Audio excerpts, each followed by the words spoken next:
Le plaisir est pour moi de vous présenter ce grand magazine essentiel de journalistes Congo Presse, une émission réservée essentiellement aux journalistes capables de décrypter l'actualité sociopolitique en République démocratique du Congo. Pour ce numéro, nous parlons de l'affaire RAM. Est-ce que le Conseil de ministres a entendu les doléances du peuple? Parce que, madame, messieurs, vous le savez, que le peuple d'abord, c'est un slogan qui résume en fait l'essentiel du pouvoir, l'essentiel de la gestion, je dirais, du président Félix Tshisekedi. On parle aussi de l'entérinement de Denis Kadima comme président de la CENI. Est-ce que l'Assemblée nationale cherche à faire un forcing pour entériner Denis Kadima comme président de la CENI? Et enfin, nous allons faire le point sur les enjeux de la marche de la coalition Lamouka El Martin Fayoulou. On en parle sur ce plateau avec Patrick Lokala, observateur indépendant. Patrick Lokala, bonjour. Bonjour. Cher Nata, merci de m'avoir invité. C'est un plaisir pour moi de vous recevoir. Le plaisir est partagé. Merci beaucoup. On en parle aussi avec Siméon Isako. Lui, il est de Case Info. Siméon Isako, bonjour. Bonjour Nathan, bonjour à tous les téléspectateurs de ces maîtresses qui nous suivent. Bonjour également à mon co-débatteur, Patrick Lokala. C'est un plaisir de répondre à cette invitation afin d'éclairer la lanterne des Congolais. Qui sont branchés, qui sont intéressés par les différents sujets d'actualité ici chez nous à RDC. Merci beaucoup. Nico Faye Mikaï, lui, est encore en route. Il va nous rejoindre d'un moment à l'autre. Alors, Patrick Lokala, l'affaire RAM, les conseils de ministres a entendu la voix du peuple. Est-ce que vous serez satisfait au cas où cette RAM serait une fois cette rame serait une fois comment cette taxe serait interdite par les autorités? Voilà, je ne dirais pas que je serais globalement satisfait par rapport à la suppression du RAM qui n'est ni une taxe ni un impôt. Le RAM n'a aucune nature. Ça s'appelle seulement RAM et que aucun Congolais, aucun intellectuel congolais ne s'est classé le RAM par rapport à tout ce que nous connaissons en RDC, par rapport aux recettes. On a d'un côté les impôts, de l'autre les taxes, les redevances et tout ce que nous connaissons. Et donc, je serais, moi, Patrick Lokala, globalement satisfait si, en dehors de la suppression du RAM, qui est d'abord une probabilité, rien ne nous rassure que dans les jours à venir, le gouvernement de la République va prendre une mesure allant dans le sens de la suppression de ces rames qui fait souffrir le peuple. Mais au cas où, lorsque le ministre dit que ces taxes servent à soutenir la gratuité de l'enseignement, quoi de plus normal que vous puissiez dire que cela n'a pas de raison d'être. Oui, mais je vous l'ai dit que ce n'est pas une taxe.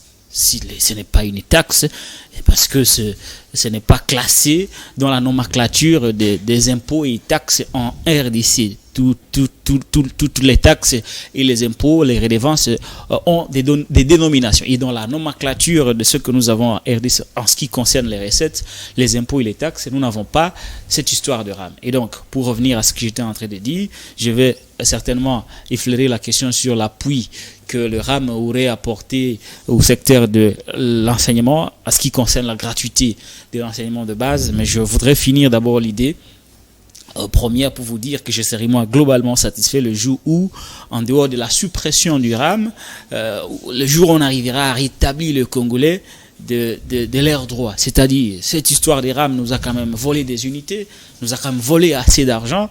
On parlerait de 266 millions de dollars gérés dans la plus grande opacité.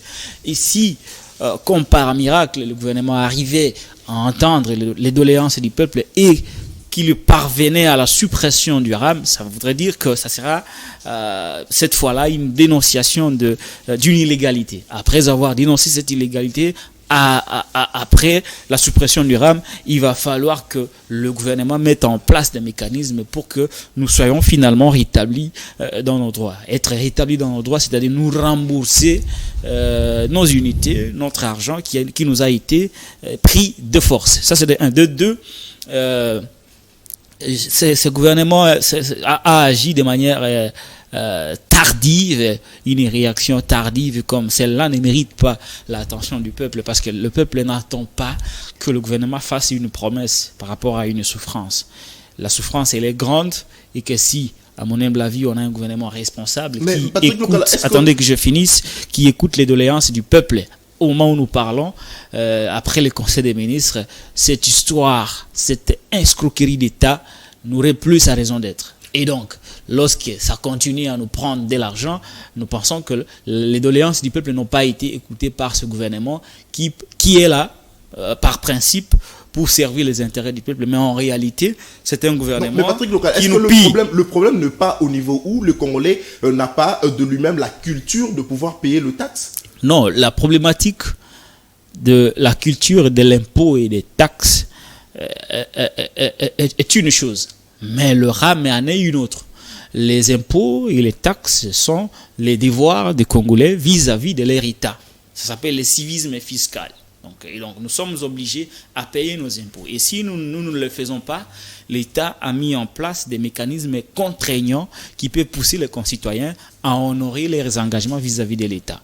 Par contre, le RAM, lui, n'est ni un impôt, ni une taxe, et par conséquent, nous ne pouvons pas accepter qu'un gouvernement responsable puisse mettre des mécanismes pour voler les compatriotes. Et donc, pour finir, Nathan Kianza, parce que vous m'avez posé la question de l'appui, d'un appui budgétaire qui existerait par rapport au RAM, j'ai dit, je le souligne ici, que le ministre ne nous a pas démontré à quel niveau, à partir de quelle année, à quel niveau, à quelle hauteur le RAM a soutenu ou a apporté des appuis budgétaires à la gratuité de l'enseignement. Faudrait-il encore que je le dise et que je le rappelle sur ce plateau de CML Télévision, que nous savons tous que le RAM, la gratuité de l'enseignement est financée par le gouvernement de la République avec des appuis extérieurs.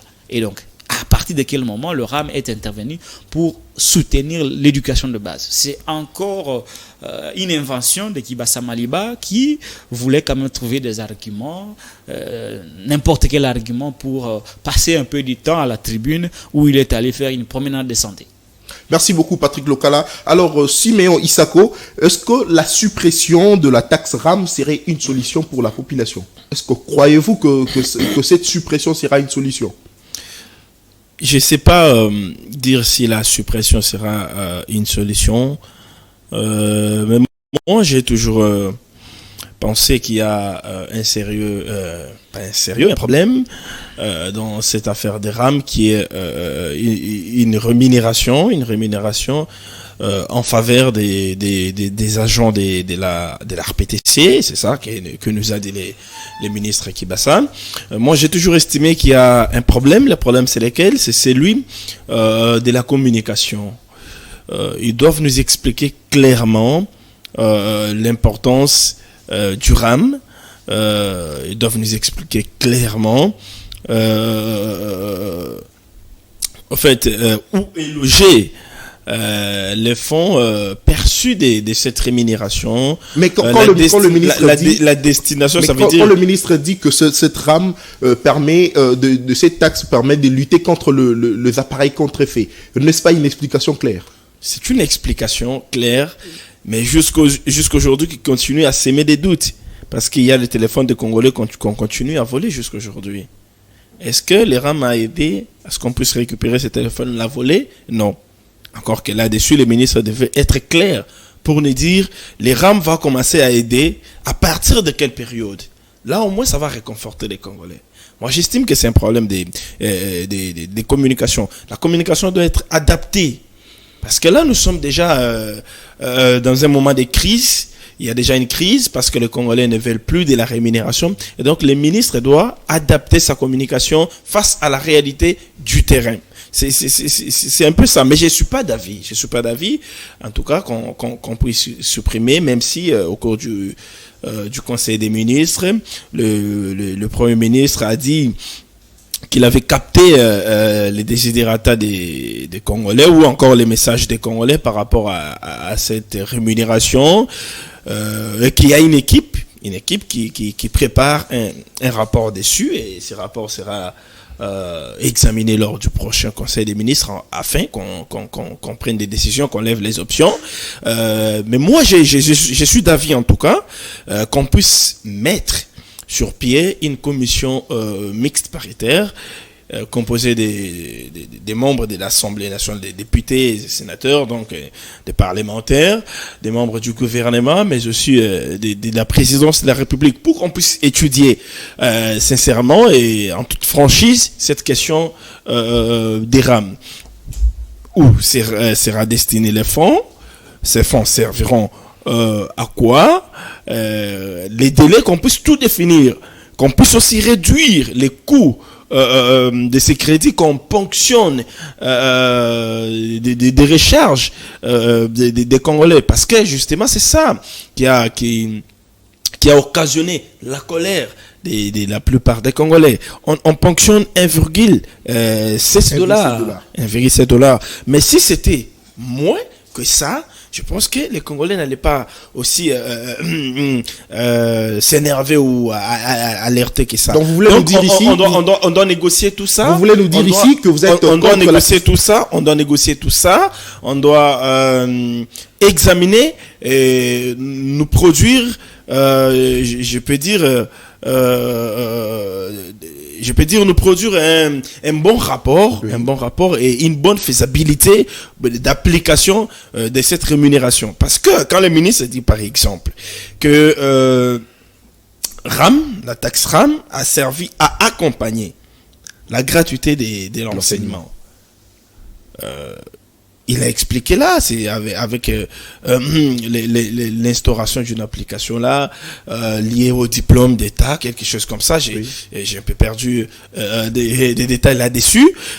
Il doit aussi être clair pour que cela ne puisse pas laisser des flous. Aujourd'hui, nous le voyons tous à l'UNIKIN, l'université de Kinshasa, au niveau à l'UPEN, à l'université pédagogique nationale, où c'est à l'EFASIC, à l'ISTA, au niveau de la place des évolués. Oui. Quand tu y vas, il y a la connexion Wi-Fi gratuit. Il y a le Wi-Fi gratuit. Donc, avec ton téléphone, avec ton téléphone, tu peux accéder facilement à l'Internet parce qu'il y a du Wi-Fi gratuit. C'est grâce au RAM. Donc, si aujourd'hui, on supprime cette rémunération des RAM, cette connexion Wi-Fi gratuite partira. Donc, vous voulez c'est une couche, c'est une couche des Congolais. C'est une couche, s'il vous plaît. Laissez-moi d'abord évoluer. C'est une couche des Congolais. Je suis pas en train de défendre les RAM. Vous voulez nous dire ici que vous êtes contre la suppression de la taxe RAM? Je suis contre la suppression. C'est une couche des Congolais qui aura perdu. Parce que cette connexion gratuite du Wi-Fi aide tant soit peu les étudiants congolais à faire leurs recherches. Ils font les recherches. Pour ceux qui n'ont pas les moyens, ils font leurs recherches. Ils évoluent avec leurs travaux scientifiques et consorts. Donc ça aide. Il ne s'agit pas ici de la suppression, parce que quand on parle de suppression, ceux-là qui parlent de suppression doivent mesurer l'intérêt général.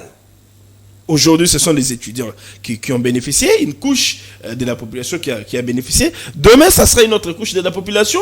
Après-demain, ça sera une autre couche. Sur le lendemain, ça sera une autre couche. Finalement, c'est l'ensemble de la population qui pourra bénéficier de cette rémunération liée au RAM. Donc, je ne suis pas d'avis qu'on puisse supprimer, mais je suis d'avis qu'on puisse réévaluer cette rémunération, qu'on puisse revoir à la baisse ces 1,7 dollars qu'on ponctionne des crédits à chaque fois qu'on recharge, qu'on puisse aussi expliquer. Pourquoi pas le ministère, l'ARPTC qui gère au quotidien ces projets, doit initier des campagnes de sensibilisation, que les Congolais comprennent réellement ce que c'est les RAM. Et là, ça ne posera pas de problèmes. Ça pose des problèmes parce que nous n'avons pas compris. Et il faut l'avouer, même nous, journalistes qui informons, nous n'avons pas compris ce que c'est les RAM. Donc, si on comprend ce que c'est les RAM, nous n'allons pas nous opposer. Mais ça profite aux étudiants. Et alors à la maman qui se trouve juste au coin, qui vend son pain et se permet de s'acheter un petit crédit et puis on le retire. Cette maman n'a pas droit à cette connexion. Ça a commencé par une couche. Ça va s'étendre. Ça ne veut pas dire que ça s'est limité au niveau des étudiants. N'oublie pas. Mais dans l'entretemps, certains sont victimes. Ne perdons pas de vue. Bien que ça touche déjà une première couche, les autres sont victimes déjà. Ne perdons pas de vue que parmi les étudiants, il y en a qui n'ont pas de téléphone.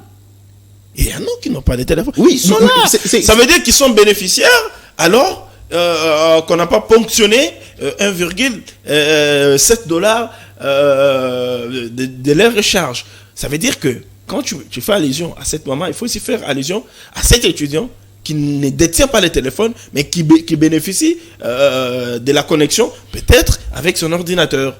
Il faut tenir compte de tout ça. Ici, il faut viser l'intérêt général, l'intérêt de l'ensemble des Congolais. Ça commence par les étudiants aujourd'hui, ça va s'élargir.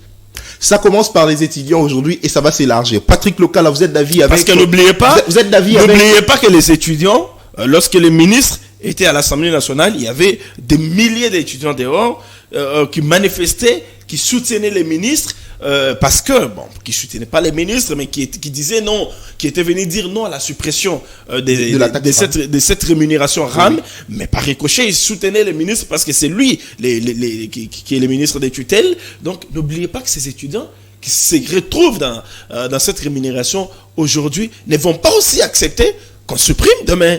Donc, il faut toujours tenir compte de ces conflits qui peuvent naître par cette suppression. Ça doit commencer d'une couche et jusqu'à arriver à une autre. Alors, est-ce que vous êtes d'avis avec Simeon Isako qui pense que il faudrait que l'État puisse un tout petit peu réduire le coût de cette taxe et enfin quitter d'une couche à une autre? Est-ce que vous êtes d'avis avec lui?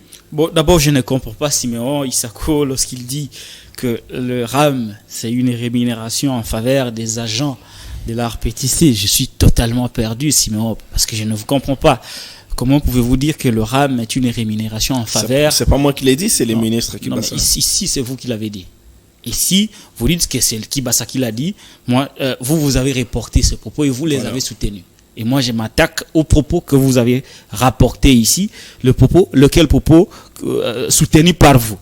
Lorsque vous et M. Kibasa, vous êtes en train de dire que le RAM est une rémunération en faveur des agents, vous êtes sans ignorer que l'ARPTC, à l'époque, était un service affilié à la présidence de la République. Avant qu'on nous dise finalement que maintenant, c'est sous tutelle du ministère des Pétentiques. Il y a des dotations que l'État met à la disposition de l'ARPTC.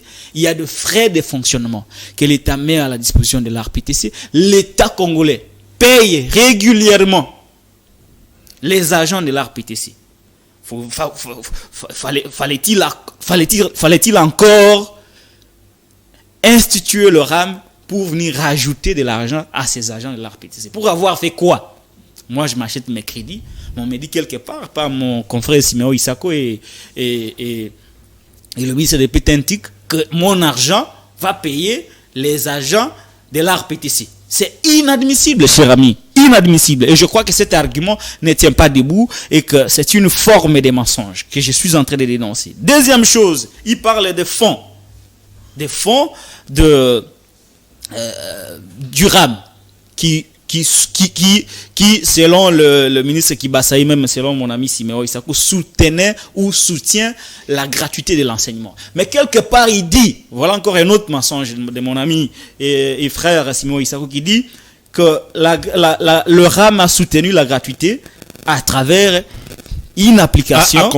A accompagné la gratuité à travers une application de livraison des diplômes d'État. Cher ami, mais la gratuité, c'est pour l'enseignement de base. Ce n'est pas pour les humanités, cher ami. La gratuité, c'est pour l'enseignement de base, l'école primaire, cher ami. Est-ce qu'à l'école primaire, il y a des diplômes pour que le RAM puisse financer la mise en place d'une application de livraison de diplômes d'État? Voilà encore un autre mensonge que je suis en train de dénoncer sur ce plateau. Ça, c'est des deux. 3. Mon frère et ami Siméon Issakou dit qu'il est contre la suppression du RAM. Mais entre-temps, il se pose un problème de légalité. Il se pose un problème de soubassement juridique. Je vais le voir, il peut évoquer un arrêté, mais est-ce que cela est suffisant pour que l'ARPTC ait le pouvoir de nous prendre nos unités et décider de là où l'argent du peuple doit être gardé et en plus refuser de nous communiquer le montant exact. Et en dehors du refus de communiquer le montant exact, on ne sait pas nous dire clairement comment cet argent sera utilisé. Cet argent ne se trouve pas à la Banque centrale. Cet argent ne se trouve pas à la DGRAD. Cet argent ne se trouve dans aucune régie financière. Et c'est dans cette opacité que 266 millions de dollars américains sont gérés. Et vous ne voulez pas qu'on le puisse supprimer. Entre-temps, le peuple souffre. Le peuple ne sait pas ce qui sera fait de cet argent, mais vous ne voulez pas qu'on supprime. Pour la simple raison qu'il y a une utilité publique. Vous parlez de Wi-Fi, parlons-en, cher Siméon Issakou. Wi-Fi, mais parlons de Wi-Fi. J'ai fait le tour de l'UPEN, de l'ISTA, voire même de la place des évolués. La connexion est médiocre. La connexion est médiocre. Mais comment expliquer? Patrick Lokala, vous avez comment fait, expliquer? Vous venez de dire ici que vous avez fait un tour dans les universités où la connexion Wi-Fi est installée. Alors, mais ce sont ceux mêmes étudiants qui ici nous disent que voilà, ils sont d'accord que cette taxe puisse continuer de telle sorte que et puisse bénéficier de la connexion Wi-Fi gratuite. Mais alors, ça m'étonnerait que les étudiants, moi aussi j'ai été étudiant, et ça m'étonnerait que des étudiants disent que nous sommes d'accord sur le fait qu'on nous a donné un Wi-Fi médiocre. Mais parce que ça le sert à... Sur ce point-là Mais ce Wi-Fi sert pratiquement à mener de recherche. Non mais comment vous allez mener des recherches avec un Wi-Fi médiocre qui fonctionne presque pas? J'y fais les tours. À l'ISTA, vous n'avez qu'à descendre. À l'ISTA, vous n'avez qu'à aller à l'UNIKIN, à UPEN. Vous n'avez qu'à aller ici, quelque part ici à la place des évolués. Vous allez vous rendre compte de la médiocrité de ces Wi-Fi volés de l'argent du peuple. Et comment voulez-vous que l'utilité publique soit mal servie par quelque chose qui est anarchique? C'est très, très, très aberrant. Et encore, il dit, Siméon dit, voilà, on n'a pas compris, même nous, les journalistes, nous n'avons pas compris c'est quoi le RAM? Comment voulez-vous que c'est lui-même qui a institué le RAM ne comprend pas le RAM? C'est lui-même qui a institué le RAM, l'a fait dans l'illégalité, dans l'anarchie, et qu'il est incapable de communiquer, lui et ses acolytes. Ils ont été dans des radios locales ici, ils ont été à la télé, ils ont fait des affiches. Il a été à l'Assemblée nationale, où il a été traité d'escroc. Il était incapable d'expliquer aux Congolais ce qu'est le RAM, ce qu'est les tenants et les aboutissants. Quelle est la loi qui donne le pouvoir à Kibassa Maliba et ses amis de nous prendre l'argent? Je vais ajouter pour finir, parce qu'il dit que nous n'avons pas compris. Pendant que Kibassa Maliba s'est présenté, ou s'apprêtait à se présenter à l'Assemblée nationale, c'est un Kabunda qui sort pour nous dire, voilà, le RAM n'est pas géré par le ministre Kibassa, qui est le ministre des Pétentiques, mais le RAM est géré à la présidence. Mais entre-temps, un jour après, Kibassa se présente à l'Assemblée nationale où Kabunda est le premier vice-président. Pourquoi n'avait-il pas pris la parole pour dire à Kibassa que vous n'êtes pas responsable du RAM, mais c'est à la présidence où on gère? Et dans cette anarchie communicationnelle, vous voulez que nous on dise que voilà, nous n'avons pas compris. On ne peut comprendre que quelque chose qui est très, très, très bien expliqué. Mais lorsque ceux-là qui ont bénéficié de cet argent, qui ont acheté des jeeps à l'aide de l'argent volé du RAM, ne sont pas à mesure de communiquer, de nous expliquer comment voulez-vous que nous, journalistes, nous comprenions quelque chose qui est dans l'illégalité, quelque chose qui n'a aucun soubassement. Comment voulez-vous que le peuple puisse comprendre alors que ceux qui ont institué le RAM ne sont pas à mesure d'expliquer clairement les choses. Donc, il ne faut pas dire qu'il y a un problème de communication, mais il y a plutôt un problème d'anarchie. Et lorsqu'il y a l'anarchie, il faut quitter l'anarchie pour aller vers la légalité. Merci Patrick Lokala. Monsieur Siméon Issakou, au regard de certains comportements de certains élus, certains députés nationaux, est-ce qu'aujourd'hui, pouvons-nous parler pouvons-nous nous dire aujourd'hui que nous avons de députés sérieux qui défendent l'honneur, qui défendent le cause de la population, parce qu'à un moment nous avons suivi une frange de députés qui ont traité le ministre de scroc, et enfin cette même frange de députés disent que cette taxe est importante pour la population. Tu sais, les députés sont responsables de ce qu'ils font, cher ami. Ils ont, après les réponses du ministre de Petentique, les députés, compris que le problème, c'était pas les ministres, et que le ministre lui-même n'avait pas un dernier mot sur cette rémunération des RAM. C'est comme je le disais tout à l'heure. Le Conseil des ministres a dit avoir capté les soucis de la population par rapport à cette rémunération. Et au prochain Conseil des ministres, le vendredi prochain, ces dossiers seront encore mis sur la table. Parce qu'il y a une équipe qui travaille dessus pour amener les rapports afin qu'on lève les options. Mais déjà, le Premier ministre a dit noir sur blanc qu'ils ont entendu les cris de la population. Et donc, dire que le député, c'est pas le terme que tu as utilisé, les députés ont qualifié les ministres. Ils ont qualifié au départ le ministre de scroc, et enfin ils ont changé. Par après, bon, peut-être ils se sont rebuffés. Oui, ils se sont rebuffés, mais non, ils se sont pas rebuffés. Ils ont simplement compris la réalité. La réalité, c'est que la rémunération n'est pas en soi mauvaise, comme je le disais tout à l'heure, mais peut-être c'est la faisabilité sur terrain qui n'est pas bonne.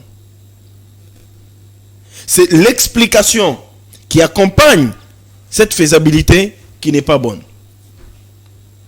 Donc, si le gouvernement martèle dessus, si le gouvernement mène une bonne campagne, si le Congolais lambda, je peux dire, me permettre de parler du petit citoyen, s'il parvient à comprendre l'utilité de cette rémunération RAM, les bien fondés de cette rémunération, je pense qu'on ne fera pas assez de bruit.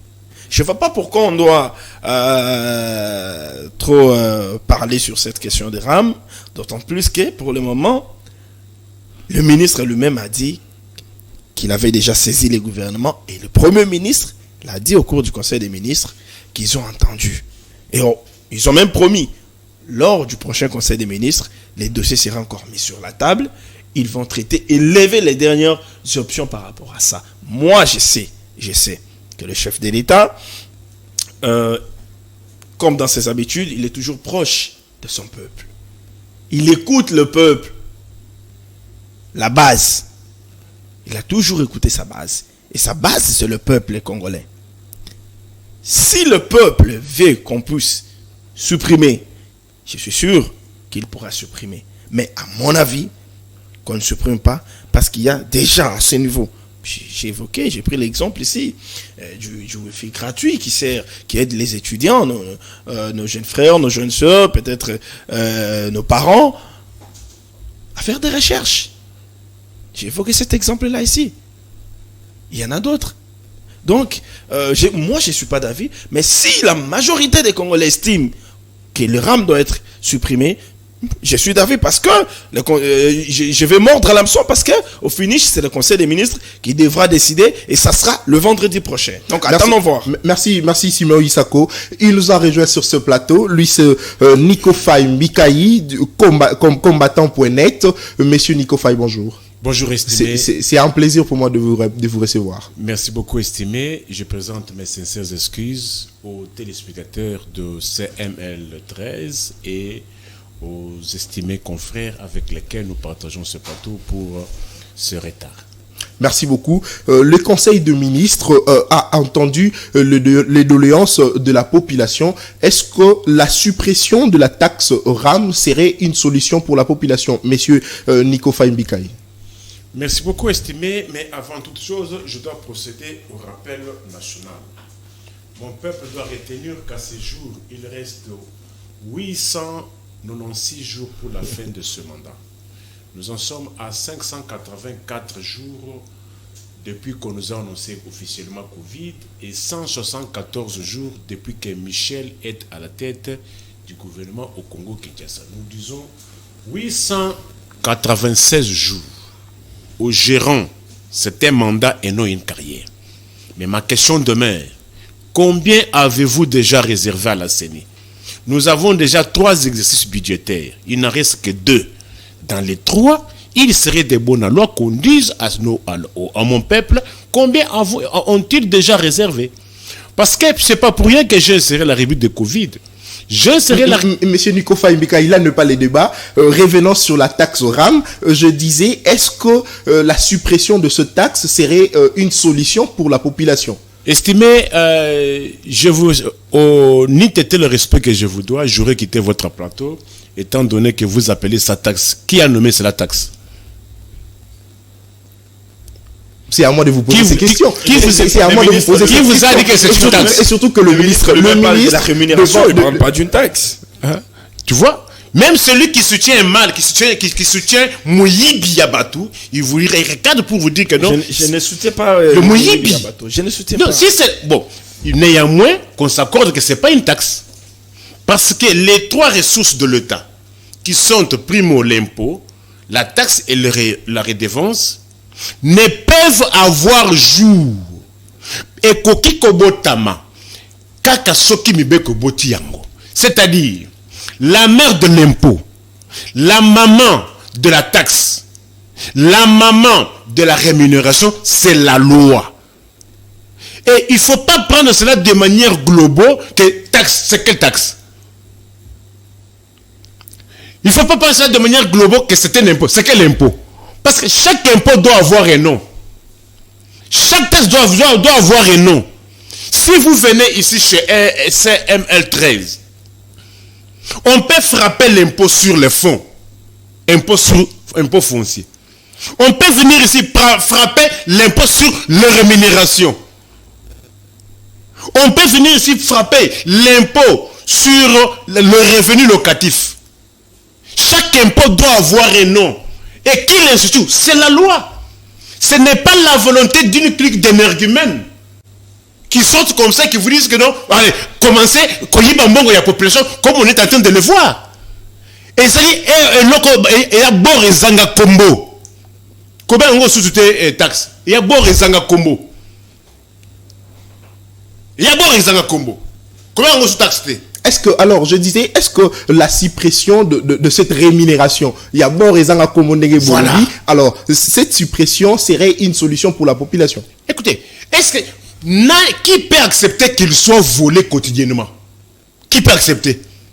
Et si les voleurs, ceux-là qui volent, disent que non, nous arrêtons de voler, ça ne peut que encourager et puis susciter la joie dans les chefs des victimes. Parlant, on pourrait dire que le président de la République a entendu le peuple d'abord. Il n'a pas entendu. Si on était dans un état, je comprends parce qu'ils ne sont pas dans un état. Si on était réellement dans un état, aucune institution resterait. Aucune institution. L'Assemblée nationale allait être poursuivie pour abstention coupable. Cette prévention d'abstention coupable n'est retenue que dans les chefs d'un agent public qui refuse d'agir, qui voit le mal se commettre, mais qui refuse d'agir, l'agent public. Et lorsque nous regardons du côté de la présidence de la République, comment voulez-vous qu'on accepte de financer un projet Nambongo ya Mouyibi? C'est gravissime, hein? C'est-à-dire, vous êtes dans un pays où on lance des projets avec financement de Nambongo Mouyibi. Et vous savez, Washington, les États-Unis d'Amérique, poursuivent beaucoup d'ONG qui, lorsque Washington constate que les fonds générés par telle ONG, comment ils utilisent, c'est flou. Lorsque c'est flou, on les frappe. On suppose que non, ils sont tentés de financer les terroristes. Dans chaque projet. Et lorsque les étudiants se disent satisfaits de la connexion Wi-Fi, ils soutiennent même qu'apporte ils menacent le marché. Plus de 300 000. Où est le problème, monsieur Nico Faye? S'il vous plaît, d'abord, j'aimerais vous dire ceci. Il faut que mon peuple retienne ceci. Il parle de financement du Wi-Fi. Wi-Fi n'a que 3 heures par jour. La journée a combien d'heures? Mais 24 heures. 24 heures. Mais votre prétendu Wi-Fi là, c'est seulement pour 3 heures. Et pour de quelle qualité? Médiocre. Et vous voulez que moi, tribun, otage de principe, esclave de la science, quel que soit le résultat, qui peut accepter que Moutou Akende Koyiba Mbongo Po Oyako Sali Sabato? Vous voulez me dire que Baïba Kamongo ya peuple pour qu'on ait financé un prétendu Wi-Fi? Et de deux, un autre aspect que vous oubliez. Namouyibi Nabango, ils ont fait croire à mon peuple qu'ils ne prélèveront que sur une seule SIM. Est-ce que peut-on se rappeler l'impôt doublement? Parce que là, je suis en droit fiscal. Est-ce que peut-on se rappeler l'impôt doublement? Mais comment voulez-vous que, pour ces mouyibi, moi j'ai 3 SIM, on me prélève 3 fois? Trouvez-vous ça normal? Est-ce que peut-on frapper doublement? C'est la question que nous devons nous poser. Mais pourquoi avoir menti que ils ne prélèveront que sur une seule SIM au moment où ils prélèvent sur toutes les SIM que détiendrait tout client? Non, attention, il ne faut pas traiter cette question avec légèreté. Si on était dans un état, à ce jour, il n'existerait aucune institution parce que toutes les institutions ont contribué. Merci, messieurs. Dans ces moyens. Merci, monsieur Nico Faye Mbikayi. Très rapidement, prenons le deuxième thème de l'émission, l'Assemblée nationale vers un forcing pour entériner Denis Kadima comme président de la Commission électorale nationale indépendante. Patrick Lokala, les 6 confessions religieuses ont choisi Denis Kadima comme remplaçant de Corneille Nangaa à la Commission électorale nationale indépendante. Est-ce que le choix de Denis Kadima serait satisfaisant pour avoir des élections crédibles en 2023? Non, le problème ici n'est pas, à mon humble avis, autour de la personne de Denis Kadima. Ça risque d'être une fixation très très mauvaise. Moi, si Denis Kadima avait été désigné dans les circonstances régulières, je ne vois pas pourquoi cela ferait l'objet d'un débat. Les circonstances régulières, c'est quoi? C'est-à-dire les 8 confessions religieuses réunies dans une salle procèdent soit par consensus ou soit par un vote tel que le prévoit la charte des confessions religieuses. Mais après, le rapport ou le PV de la désignation de Denis Kadima allait être déposé au bureau de l'Assemblée nationale de la République démocratique du Congo. C'est ça ce que moi j'ai appelé les circonstances régulières. Ce qui n'a pas été fait parce que ici, il faut rappeler, parce que tout le monde le sait, que Denis Kadima a été désigné par 6 confessions religieuses en dehors de la charte. Les 6 confessions religieuses n'ont pas respecté ce que disent les articles de la charte de confession religieuse. Ils l'ont élu en dehors de la procédure régulière. Ce qui fait que c'est une sorte de fraude. Et je ne vois pas une Assemblée nationale républicaine, soucieuse de respecter les lois du pays, peut s'hasarder à désigner ou à entériner un choix qui a été fait dans une grave irrégularité. Et si ceci est fait, c'est ce qu'on appelle le forcing. Ça, c'est d'un côté, du côté de confessions religieuses, parce que dans l'organisation du processus électoral, il y a des parties prenantes.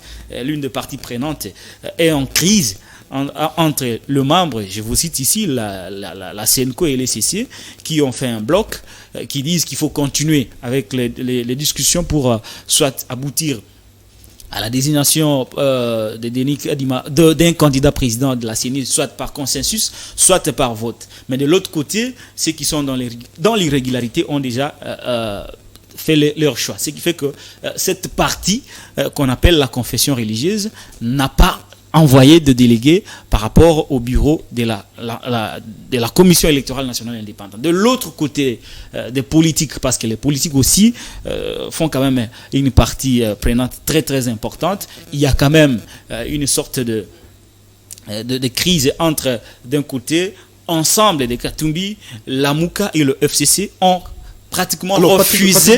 Ils ont refusé. Le problème, donc, je voudrais vous démontrer le forcing.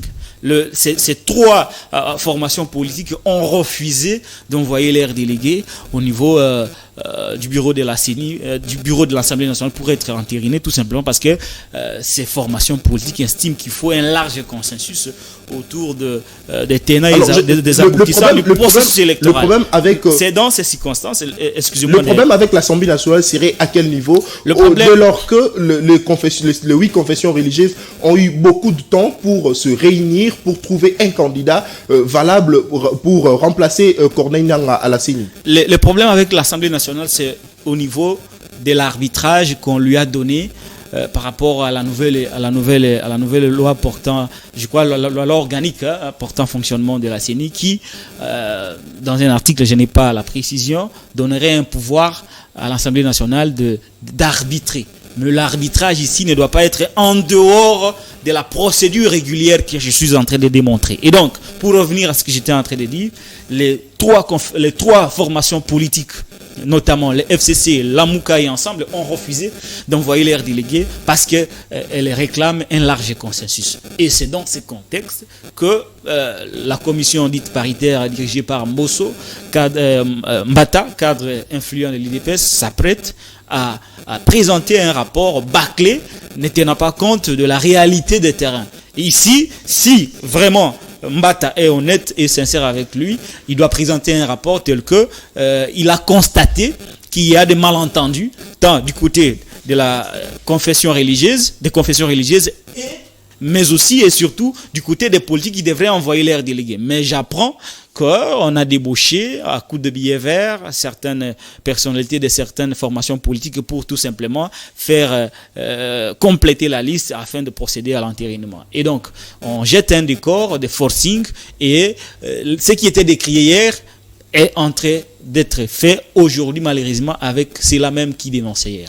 Monsieur Siméon Isako, à quel niveau serait le forcing au niveau de l'Assemblée nationale partant du temps que la Chambre basse a donné aux confessions religieuses? Parce que Patrick Lokala pense que l'entérinement de Denis Kadima serait un forcing. Alors selon vous, ces forcing seraient à quel niveau? Parce que les confessions religieuses ont eu beaucoup de temps pour nous trouver un candidat. Je ne sais pas, c'est lui qui doit en tout cas nous l'expliquer, mais avant de commencer, parce que cette émission sera rediffusée, je présente d'abord mes vives félicitations à Denis Kadima, qui vient d'être entériné comme président de la Commission électorale nationale indépendante.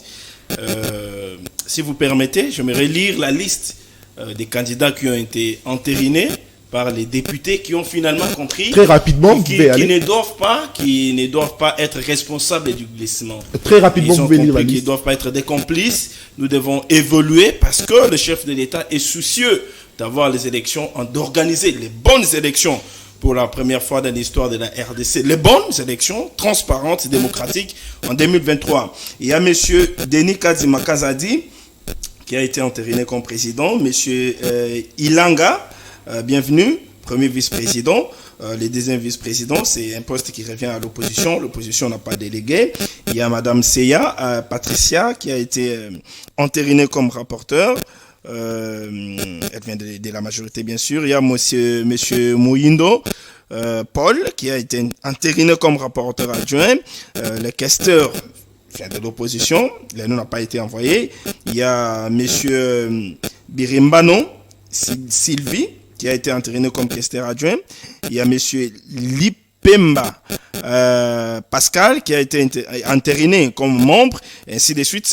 La liste est longue. Alors, je me réfère comprendre à Patrick Lokala qu'il n'y a pas de forcing. Il n'y a pas de forcing parce que les députés ont compris finalement que nous ne devons pas jouer au jeu des impérialistes. Parce que ça ne se conçoit pas que nous sommes respectueux des principes.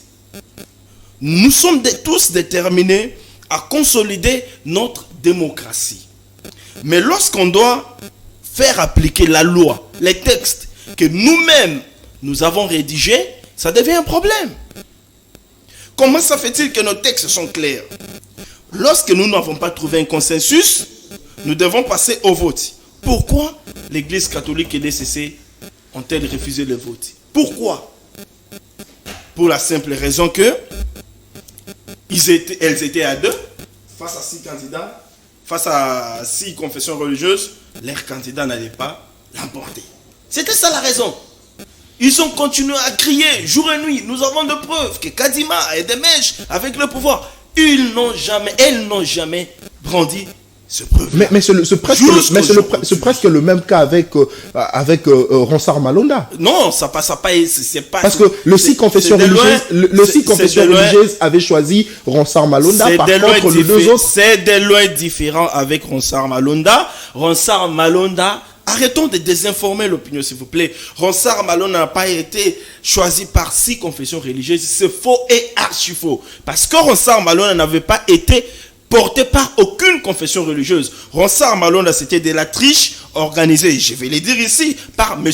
Nanga, qui avait sollicité le soutien de M. Kabila. Parce que Malonda... c'est son proche, il avait sollicité le soutien de Kabila et il l'avait obtenu pour que Malonda soit entériné au niveau de l'Assemblée nationale. Malonda n'a pas été porté par une confession religieuse. C'est différent de Denis Kadima qui a été porté par l'église kimangiste. Je l'ai toujours dit que Malonda la candidature de Malonda a été même dénoncée par l'église kimangiste qui était supposée la porter. L'église kimangiste avait écrit même au chef de l'État, elle avait écrit à Bokundo et à Marcel Utembi pour dénoncer la triche dans la candidature de Ronsard Malonda. C'est la preuve que Malonda n'a pas été porté par l'église kimangiste, donc il n'a pas été porté. Comment voulez-vous que quelqu'un qui n'avait pas été porté puisse être entériné? Et comment voulez-vous prendre ces cas, les comparer à un autre cas de celui qui a été régulièrement porté? Merci. Et donc, ce qui s'est fait aujourd'hui à l'Assemblée nationale a été fait dans toute légalité et légitimité. C'est la majorité des députés nationaux, je dis alors la majorité absolue qui s'est exprimée, bien que les députés de l'opposition de l'Union du FCC, fidèles encore à Joseph Kabila, bien qu'ils ont essayé d'opposer permettez-moi la tautologie, l'opposition, bien qu'ils ont renversé la chair et consort, ça n'a pas tenu. La majorité absolue s'est exprimée. Denis Kadima et son bureau et les membres de la plénière ont été investis. Bravo à eux. Tout droit vers les élections de 2023, les plus meilleures que la RDC puisse enregistrer dans son histoire politique. Tout droit vers les élections de 2023. Messieurs Nico Faye, Mbikaï, est-ce qu'aujourd'hui, Denis Kadima serait le candidat valable pour remplacer Corneille Nangaa? Je n'aimerais pas parler au nom des individus, bien parler des individus. Dubois dit, les médiocres parlent des individus, les moyens parlent des événements et les élites parlent des principes. Vous avez soulevé un cas de figure. Le cas de Ronsard Malonda. Pour ceux-là qui ont été induits dans la faute hier, par le même rassemblement et les Sango, Ronsard Malonda,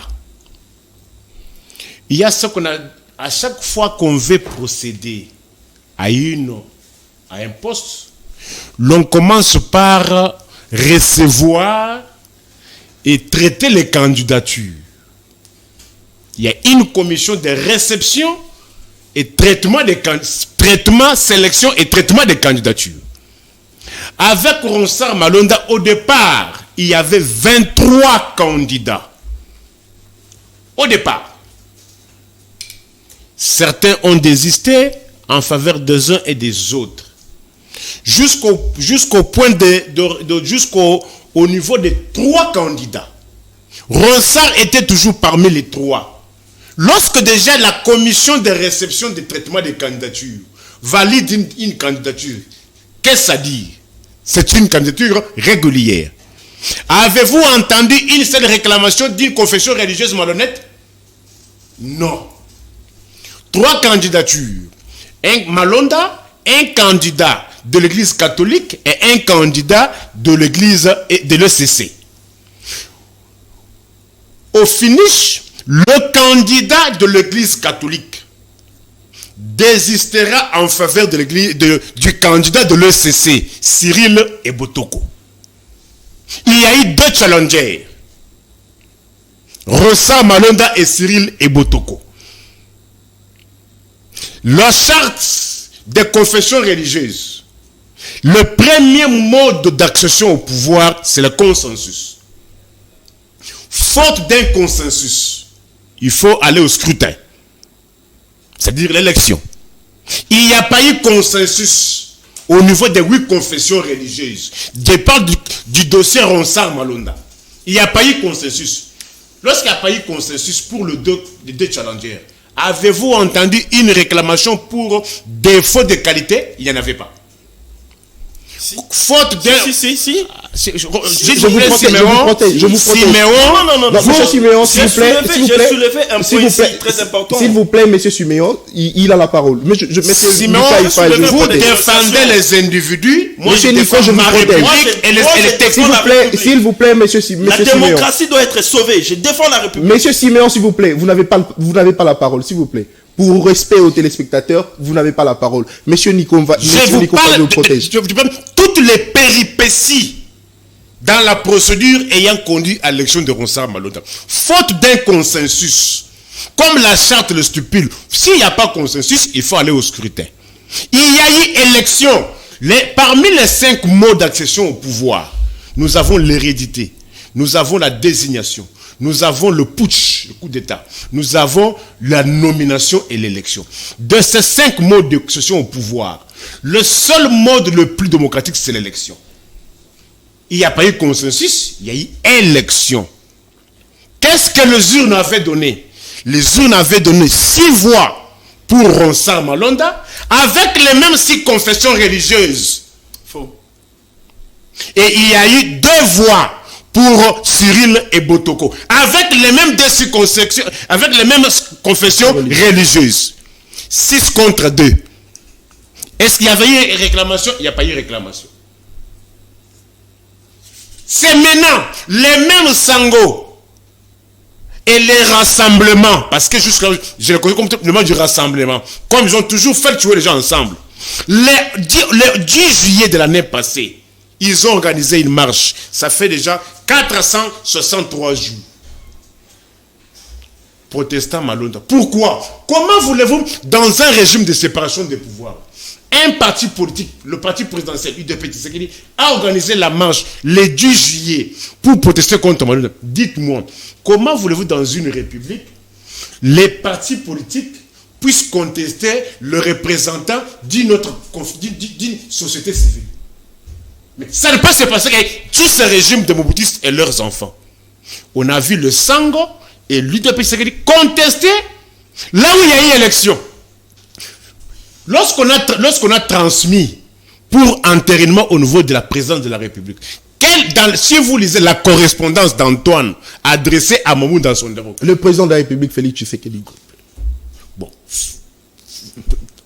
Appelez comme vous voulez. Mais moi je dis, si vous lisez la correspondance qu'Antoine avait adressée à Janine Mabouda, alors président de l'Assemblée nationale, oui, il avait relevé des griefs. Premier grief, irrégularité dans la procédure. Procédure, c'était quoi? Le PV n'ayant pas été transmis à l'Assemblée nationale par le président des confessions religieuses. Moi, je vous donne les choses avec deux pieds sur terre. Lisez l'article 18 de la charte des confessions religieuses. Article 18. Article 18. Notez, hein? Article 18 de confession religieuse.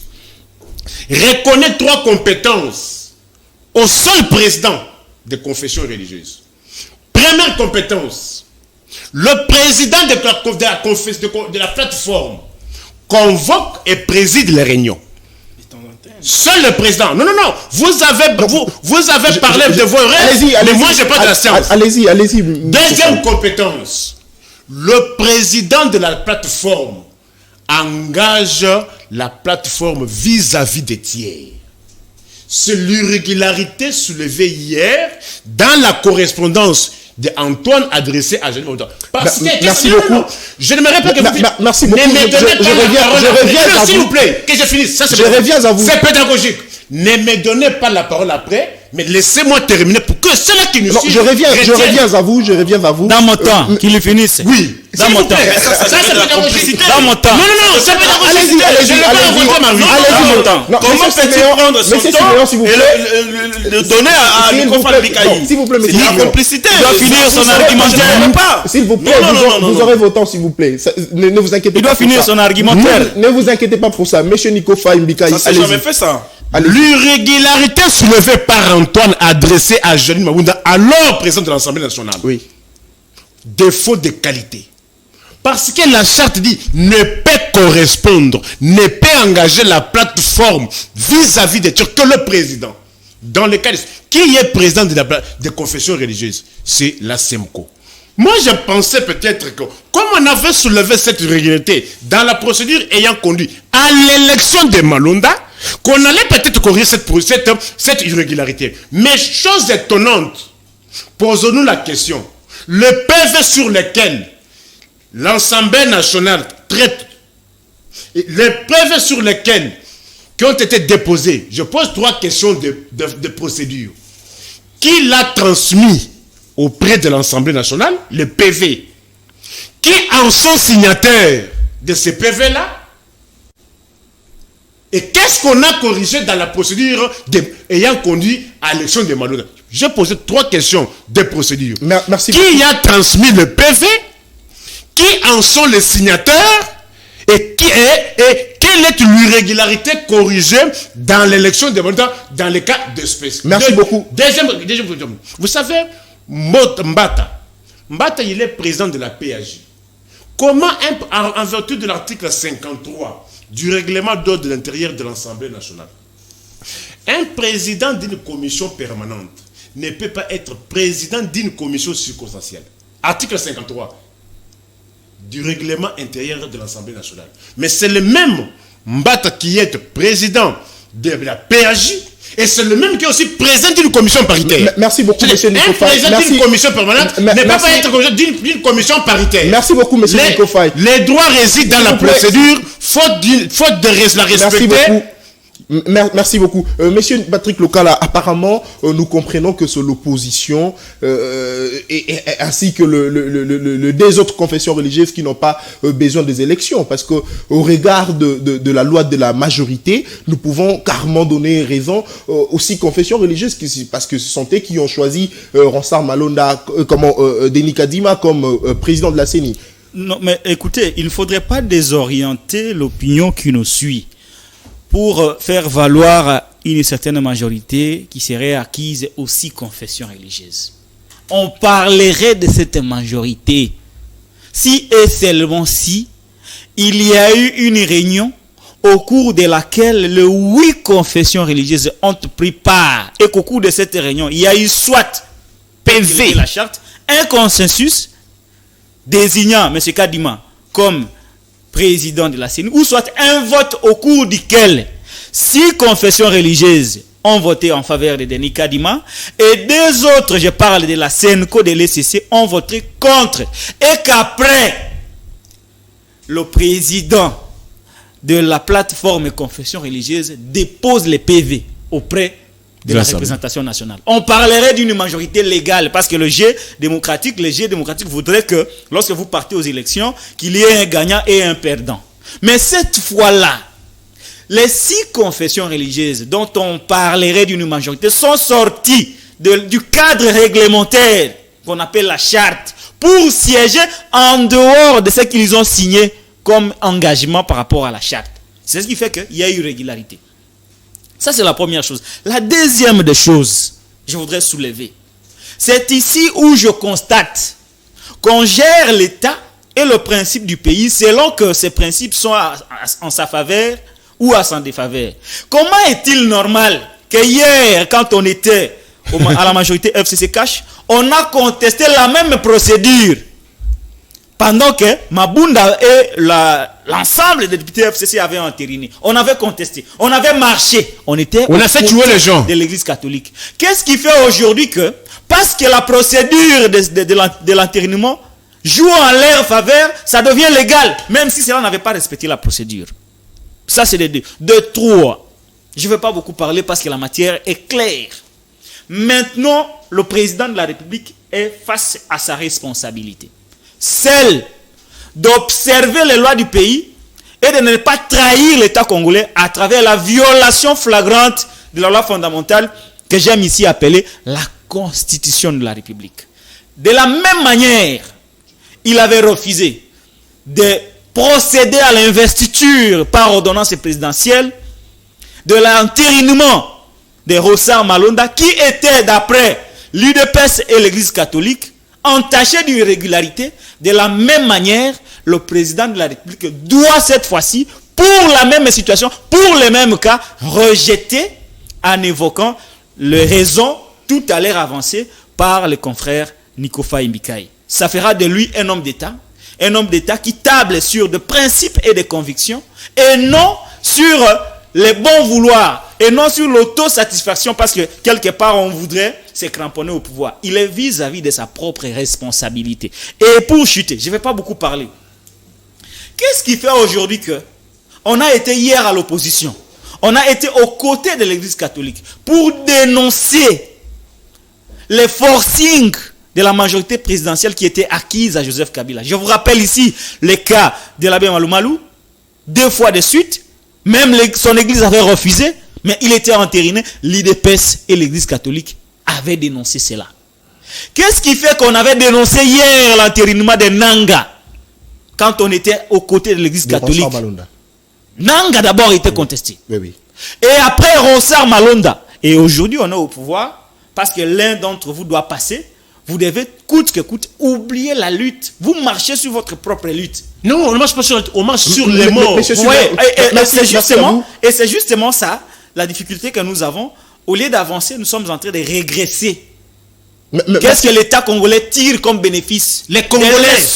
Des leçons que l'IDPS avait données. Merci Patrick Lokala. Au pouvoir hier. Merci Patrick Lokala. Et qu'aujourd'hui, une fois au pouvoir, l'IDPS revient sur les erreurs dont elle était en train de dénoncer hier. C'est gravissime et que c'est écœurant. Maintenant, il faudrait, à mon humble avis, la seule solution pour le peuple congolais, c'est de comprendre que le système n'a pas changé. On est dans la continuité et la meilleure façon de mettre fin à cette continuité, qui est d'ailleurs malheureuse, c'est de user les moyens légaux pour mettre de côté les usurpateurs.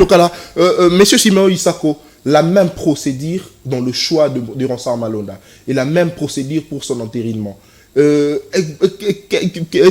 que cette manière de faire ne confirme pas ce qu'avait dit l'abbé Chollet, que Denis Kadima serait le candidat du président de la République? Ils ont pris beaucoup de temps d'antenne. Je vous donne aussi le temps.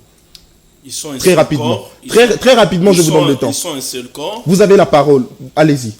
C'est pour la première fois que je vois un journaliste accorder à un autre son temps d'antenne. Non, vous avez, s'il vous plaît, monsieur Siméon, s'il vous plaît, allez-y à l'essentiel. Allez-y à l'essentiel. Laissez-moi parler. Vous avez le temps. Parce qu'il doit achever ses idées. Je ne vais pas me fatiguer de les dire. Je vais les dire et je vais continuer à les dire. Aujourd'hui, je les dirai. Demain, je les dirai encore. Je vais les dire aujourd'hui, je les dirai demain. Les cas Kadima est de loin différent du cas, je vais dire, Malonda. Mais je vais d'abord rencontrer Nikofan. Il évoque les irrégularités dans la procédure de transmission des PV. Non, moi je voudrais qu'on soit réaliste. Le réalisme nous oblige à respecter, je dis bien, scrupuleusement les textes, la charte des confessions religieuses. Le respect scrupuleux de la charte de la charte qui régit les confessions religieuses. Je suis dans l'article 16 qui parle de la convocation des plénières. La plénière est convoquée soit par les présidents, soit par les vice-présidents, si le président est empêché, soit par la majorité des confessions religieuses. Lorsque les confessions religieuses se sont retrouvées pour la première fois, Cholet a débuté ses manœuvres, comme d'habitude, avec ces gens de la Mouka. Il amène les communiqués, il distribue aux autres confessions religieuses pour leur dire, pendant ce temps, il y avait la Mouka qui manifestait dehors, pour leur dire, le peuple nous attend, voilà ce que dit le peuple. Le peuple, c'est les 20 militants de la Mouka qui étaient dehors, qui manifestaient à la Cinco. Le peuple nous attend, voilà ce que dit le peuple. Dans les communiqués, les militants de la Mouka appelaient les confessions religieuses à ne pas désigner les candidats présidents de la CENI parce que on devait d'abord procéder aux réformes consensuelles de la loi organique sur la CENI. Et donc, Cholet remet ses communiqués aux autres confessions religieuses. Les autres confessions disent non, on ne doit pas évoluer dans cette logique. Nous devons agir pour qu'on ait les élections 2023. Ne pas désigner un candidat aujourd'hui, c'est être complice du glissement. Cholet et son ami et les autres refusent. Il dit ok, sortez de la salle, je vais éteindre la lumière. C'est ainsi que les autres se décident de désigner un candidat. Ils désignent Denis Kadima et Roger Bimoala. Ils sont allés finir la plénière, leur plénière, à la Cimée. Parce que Cholet leur avait demandé de sortir. Ils vont déposer les rapports au nom de la majorité. En vertu de quoi? Non, s'il te plaît. Je t'avais laissé parler. Au nom de la majorité, la charte est claire, l'article 16. Comment voulez-vous que quelqu'un qui n'a pas siégé, quelqu'un qui s'organise pour bloquer, puisse signer? Non, il va refuser de signer. Si vous lui demandez de signer, il refusera de signer. Parce que son objectif à lui, c'est de bloquer. Au nom de la majorité, ils siègent, ils vont déposer les rapports. Cholet, les autres, Ambongo, Katumbi, c'est leur clic. Ils font le bruit. Katumbi. Ils font le bruit. Consensus. Ils font le bruit. Oui, n'oubliez pas que dans tout ce qui s'est fait, Katumbi est derrière. Monsieur Siméon. Non, s'il te plaît. Il est du rassemblement. Laisse-moi parler. Ne l'oubliez pas. N'oubliez pas qu'il est derrière. Allez-y, monsieur Siméon. Il ne faut pas oublier qu'il est derrière. Soyons sérieux envers nous-mêmes. Les Congolais nous suivent. Alors, Mbosso accorde un deuxième round. Lorsque Mbosso accorde un deuxième round, il se fait malheureusement que le président de la Cinco est encore en déplacement. Franchement. Sur Kisangani. Il n'est pas sur Kinshasa. Bokundo qui est sur Kinshasa refuse par mauvaise foi de convoquer la plénière. Parce qu'inscrit dans leur logique katumbiste d'obtenir le glissement. Inscrit dans leur logique des blocages. Ils refusent par mauvaise foi de convoquer. S'il te plaît, laisse-moi étaler le fait que les Congolais comprennent. Allez-y, très rapidement. Ils refusent de convoquer. Face à ça, cette mauvaise foi, les 6 confessions religieuses, du reste de la majorité, devaient se taire?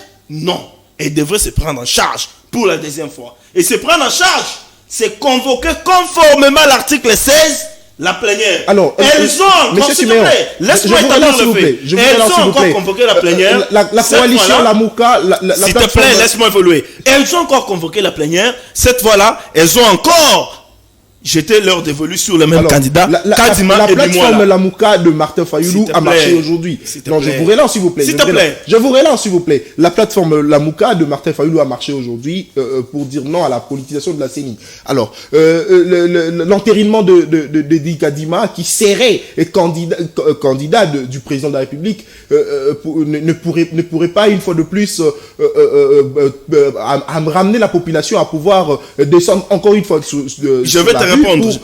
pour dénoncer je ce vais te forcing répondre. de la part de l'Assemblée nationale. Très belle question, je vais te répondre. Mais j'aimerais d'abord, dans mes minutes, achever ma première réflexion. Alors, pour la deuxième fois, ils jettent encore leur dévolu sur Denis Kadima. Les deux confessions qui œuvrent pour bloquer le processus en sont toujours absentes. Et parce qu'elles sont absentes, par quelle magie elle devait signer sur le PV? Comment voulez-vous qu'une personne qui n'a pas assisté à une réunion puisse signer sur un PV? Ça ne peut pas se faire. C'est pourquoi les autres se sont engagés, ont pris la situation en main, ils ont signé sur le PV et ils sont allés déposer les PV. Voilà qui nous a conduit aujourd'hui à l'entérinement de Denis Kadima. La volonté manifeste de l'Église catholique, comme d'habitude, de bloquer le processus électoral. Et l'Église a entraîné leur sœur, les CC. Ensemble, ils sont dans cette logique avec Moïse Katumbi et Martin Fayoulou. Mais il faut pas oublier que depuis un temps, Moïse Katumbi nourrit déjà des ambitions d'avoir une autre coalition. C'est pas raison pour laquelle il faisait les appels du pied à Fayoulou, à Kabila, à John Numbi, à Matata Pogno, aux anciens gérants d'hier. Donc il est dans cette logique-là. C'est normal aujourd'hui qu'il fasse voir au monde que Tshisekedi est dans la logique d'obtenir les glissements, de vouloir bloquer le processus électoral. Alors qu'en réalité, c'est lui qui joue à ces jeux-là.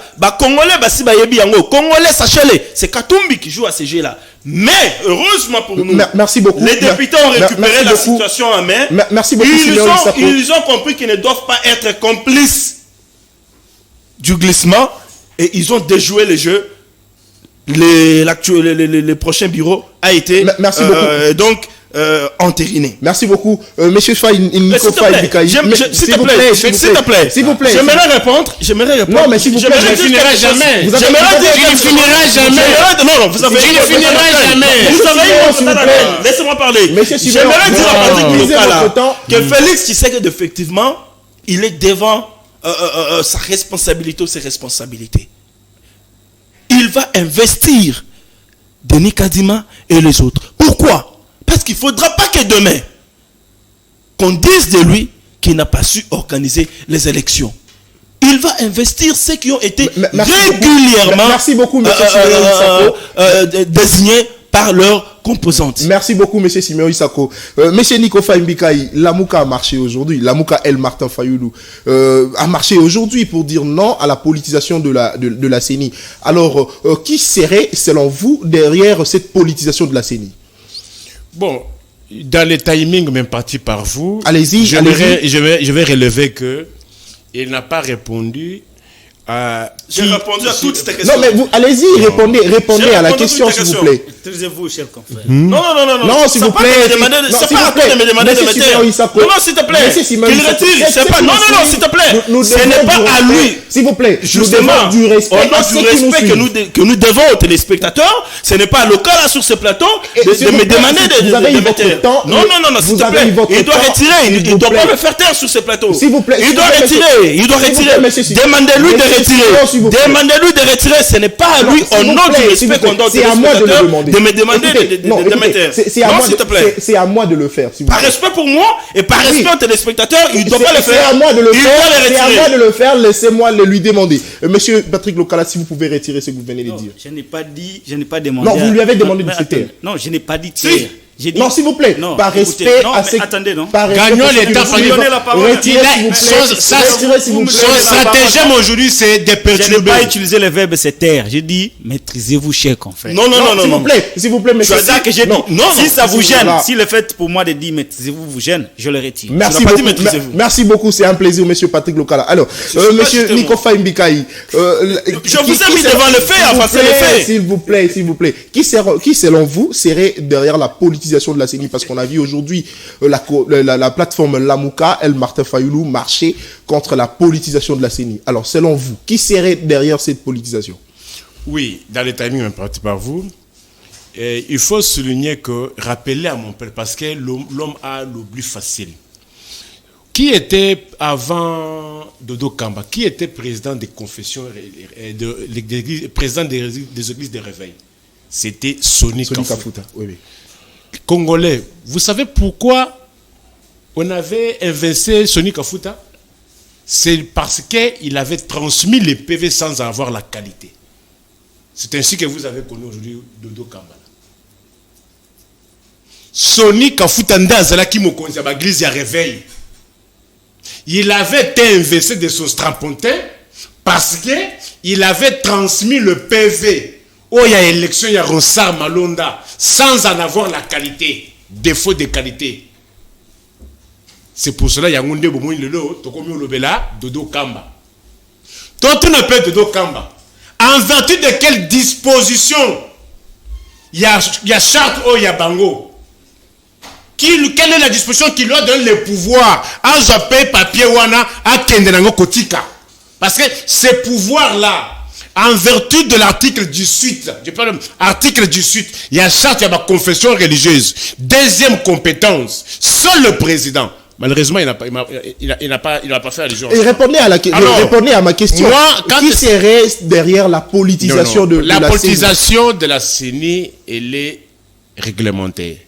Parce que le fait qu'on reconnaisse que tel poste doit être à la société civile, tel poste doit revenir à la majorité, tel poste doit revenir à l'opposition.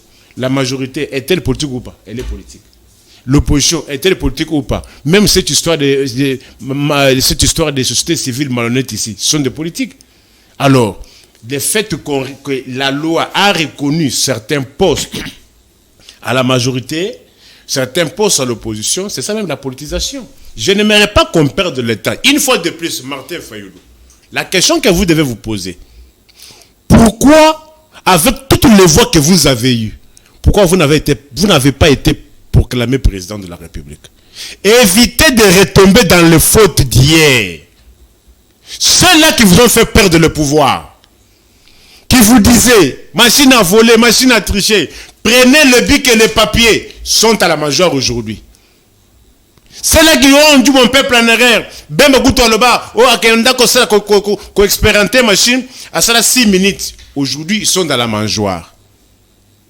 Katumbi qui était aussi dans le rassemblement, qui faisait tuer les gens ensemble avec l'UDPS et les Sango. Aujourd'hui, on commence à les taxer de tous les mots. Et néanmoins, lorsque les députés de Katumbi ensemble ont contribué, il y a que Eloko Borezanga Kombo Etikala, là Katumbi était bon. Néanmoins, l'histoire retiendra qu'ensemble, dans Moïse Katumbi, ils ont un pied dedans, un pied dehors. Ils vont s'assumer. Martin Fayoulou ne tombe pas dans les fautes d'hier. La seule revendication à ces jours, c'est que nous devons nous mettre en tête que ce régime n'a aucune culture des textes. Bayiba Kamibe côté. Et Baza peine à poser l'élection en 2023. Mais multiplier le préalable, vous risqueriez de tomber dans les pièges de ceux-là qui n'ont pas la volonté d'organiser les élections. La seule revendication que nous devons avoir aujourd'hui, marcher est une bonne chose, mais la seule revendication, la tenue des élections en 2023. Ne multipliez pas le préalable. Marcher est une bonne chose, monsieur Patrick Lokala. Marcher est une bonne chose, mais avec ces revendications, tenue des élections en 2023. Merci beaucoup, Patrick Lokala. Merci beaucoup, Patrick. Le bureau de la CENI entériné bientôt installé, il y aura les élections. S'il vous plaît, monsieur Patrick Lokala, la Mouka aujourd'hui a marché. Un carton plein, nous pourrons dire ainsi. Alors, quels sont les enjeux de cette marche dès lors que l'Assemblée nationale court derrière l'entérinement de Denis Kadima? Voilà, merci beaucoup pour la question. Mais avant de vous répondre, je vais demander à mon compatriote et confrère et cher ami Siméon Isako d'abandonner la posture de l'agitation sur un plateau. Non, je ne suis pas agité. Il ne faut pas continuer à... S'il vous plaît, monsieur Siméon. Je ne suis pas agité, non. S'il vous plaît, vous, cher confrère. Maîtrisez-vous. Allez-y, monsieur Patrick Lokala.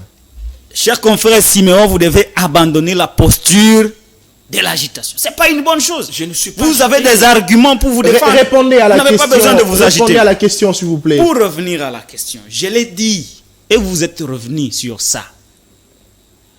Félix Tshisekedi est devant ses responsabilités. Il est devant ses responsabilités. Ce qu'il va faire, qu'il sache que nous allons voir si cela sera conforme aux lois du pays. N'oubliez pas, Il a soulevé sa main pour dire qu'il va respecter la Constitution. Or, Il va la respecter. C'est respectueux de sa parole. Toutes les lois du pays, y compris la charte des confessions religieuses, c'est conforme à la loi fondamentale. Ce qui fait que s'il s'hasarde à violer cette charte, il marche sur la constitution que les Congolais ont votée. Laquelle constitution, lui et son IDPS avaient boycotté en 2006. Ça va tout simplement nous donner l'occasion de conclure qu'il n'a jamais compris pourquoi cette constitution avait été mise en place et il ne peut pas être à mesure de l'utiliser correctement et de le défendre. Mais seulement cette thèse sera soutenue à partir du moment où il va procéder à l'investiture par ordonnance présidentielle de l'entérinement de Denis Kadima. Et comme par hasard, je sais que ce que vous avez vu hier, avant-hier peut-être, je crois, ça doit être le meeting de la coalition Lamuka et la marche d'aujourd'hui, ce n'est qu'un avant-goût de la colère du peuple. Jusque-là, je l'avais dit que le peuple n'a pas encore totalement adhéré aux revendications de Martin Fayoulou. Même si ces revendications sont légitimes. Maintenant que le peuple comprend que, il a une Assemblée nationale incapable de le défendre face au RAM, qui est une escroquerie, et les députés même l'ont dit, mais ils étaient incapables de chasser Kibasa. 2, on vient d'entériner des PV dans la plus grande irrégularité. À ce moment-là, je suis convaincu que le peuple adhère à partir de ce jour aux revendications de Martin Fayoulou et que cette fois-ci, il faudrait que l'opposition s'organise pour que on mette le président de la République sous pression. Je connais Félix Tshisekedi, c'est un homme qui cède à la pression. Il a cette particularité, tout le monde connaît, que nous avons un président de la République qui cède à la pression. Il lui suffit d'une toute petite pression, Félix va céder, il ne va pas investir Denis Kadima. Mais si on le laisse aller, on tombe dans la léthargie, finalement, il va investir et ça sera très dangereux. On serait parti pour des élections bâclées. Une minute à chacun pour conclure. Monsieur Siméon Isako, est-ce que nous pouvons nous attendre à un soulèvement populaire juste après l'entérinement de Denis Kadima? Une minute. Il n'en est pas question. Il n'en est pas question. D'abord, je vais faire comprendre à Patrick Lokala et Nicofal Bikaï sur ces plateaux qu'au jour d'aujourd'hui, nous n'avons plus d'opposition. On n'a plus d'opposition. Je vous ai suivi tout à l'heure dire que Fayoulou a marché, carton plein. Mais écoute, la marche na Wenze. Mais déjà, naturellement, au marché, il y a une foule. C'est ça, c'est que tu appelles carton plein. Il va récupérer juste la situation de la foule qu'il y a au marché pour qu'il prenne les photos et qu'il fasse fort. On montre qu'il a fait un carton plein.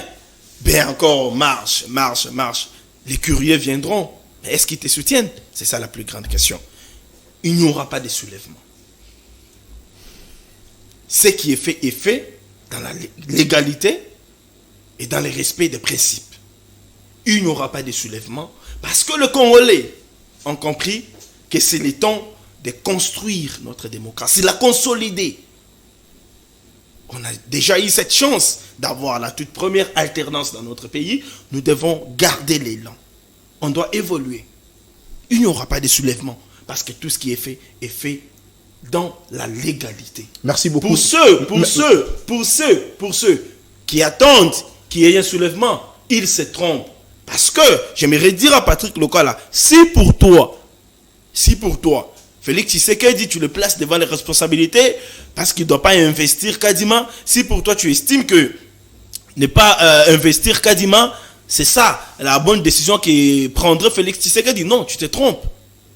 Parce que Kadima a été désigné dans la régularité et selon le respect de la charte. Et donc, Tshisekedi est dans l'obligation de l'investir pour connaître les élections afin qu'il ne soit pas responsable de la non-organisation des élections. Il va éviter ça. Il l'a dit plus d'une fois. Merci beaucoup. Ce n'est pas sous son règne, c'est lui qui a milité hier pour la démocratie. Ce n'est pas sous son règne qu'on va rater d'organiser les bonnes élections. Non. Monsieur Nicofal Mbikaï, c'est chaque jour que vous comptez le jour du mandat du président Félix Tshisekedi. Alors, parce qu'il nous reste quelques jours, est-ce que, pouvons-nous pas accepter Denis Kadima comme président de la CENI pour qu'on aille rapidement aux élections?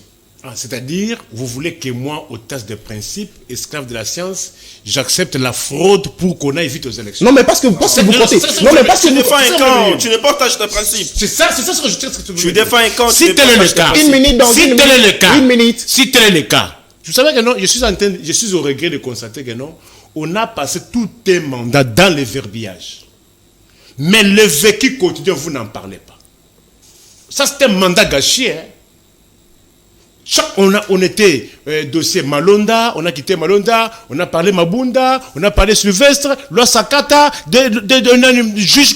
Congolité. Congolité. Mais où est la place maintenant de tous les pays? Dites-moi, mes arrières frères et consorts qui sont en Ghanaique là-bas, qu'est-ce qu'ils bénéficient dans tout ce qui se passe aujourd'hui?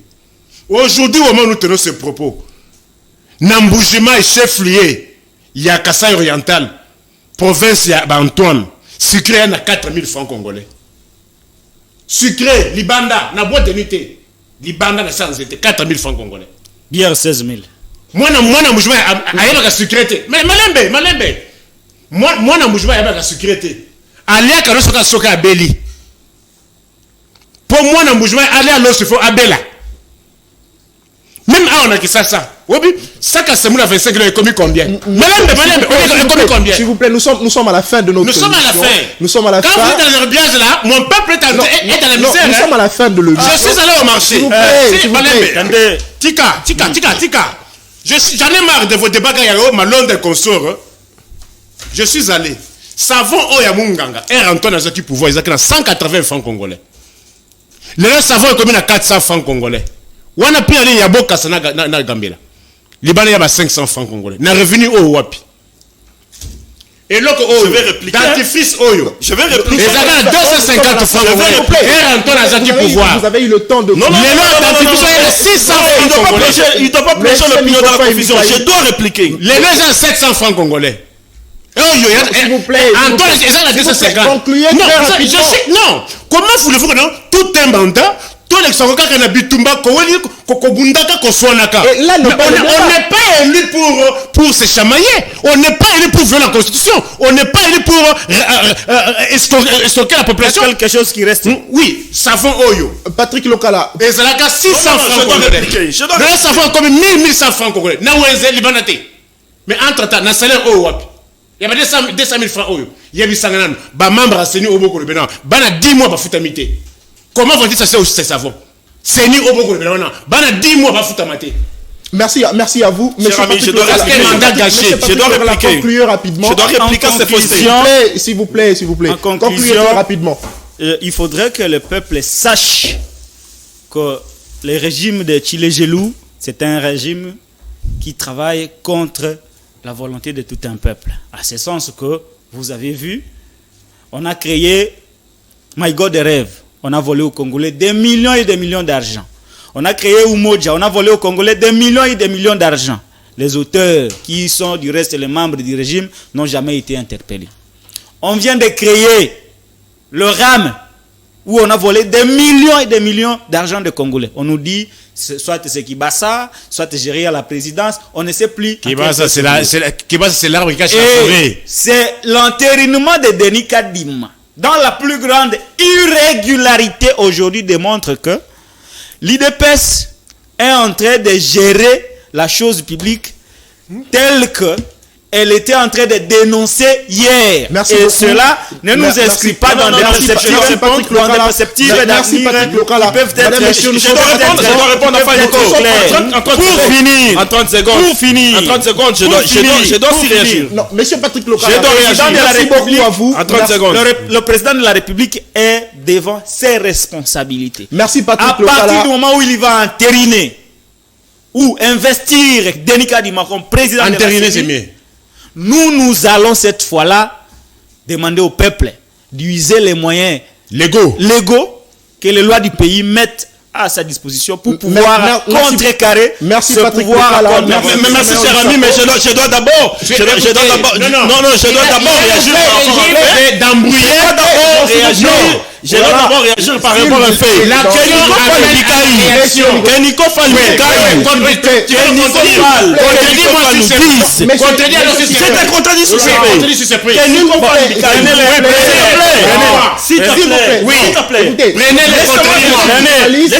les contredits moi sur le Vous prix. êtes journaliste. Vous pouvez me laisser réagir. Non, s'il vous plaît. Laissez-moi réagir. S'il vous plaît. Voilà. S'il vous plaît. Nous Laissez-moi réagir. devons d'abord respecter ceux qui nous suivent. Si nous sommes ici, c'est pour eux. S'il vous plaît.